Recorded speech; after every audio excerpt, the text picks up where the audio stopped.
Welcome to 214 Square. US presidential election is October 27, 2024, and we are now only 8 days away from election day on November 5th, 2024. And now here we have the news. Former White House Chief of Staff Kelly says Trump is a fascist and he talked good of Hitler. Then, former Sports Illustrated model claims that Trump groped her in front of Jeffrey Epstein.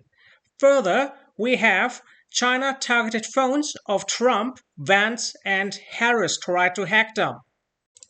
Let's go straight to the numbers. Former President Donald Trump is ahead in the Electoral College today, but he is not the winner. We have a tied race. He only has 268 votes in the Electoral College versus 255 for Kamala Harris. What's happening? You will see later.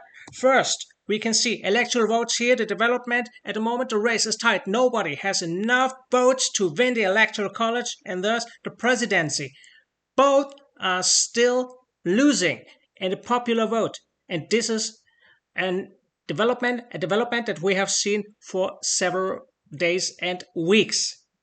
And now we can see here the current map. Michigan is tied.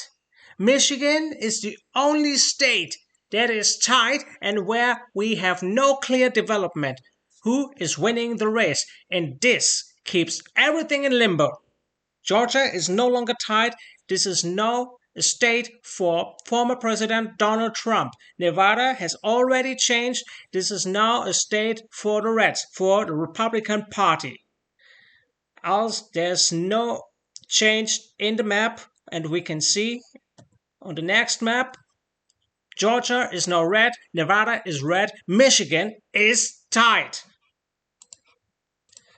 Looking at the losses and gains of different candidates, we can see already that Kamala Harris is gaining ground in Texas, in New Mexico, also in Washington. This is definitely a blue state, but also a little bit in some states in the Midwest, like South Dakota and in Nebraska. She also gained ground in South Carolina, but she lost in Michigan, Nevada, Arizona, Florida, Pennsylvania and Ohio, Maryland, and some states in New England. In comparison, Donald Trump gained in Washington, gained in Nevada, gained in Michigan, but he lost big in Arizona, New Mexico, Texas, South Dakota, and also in Nebraska and several other states.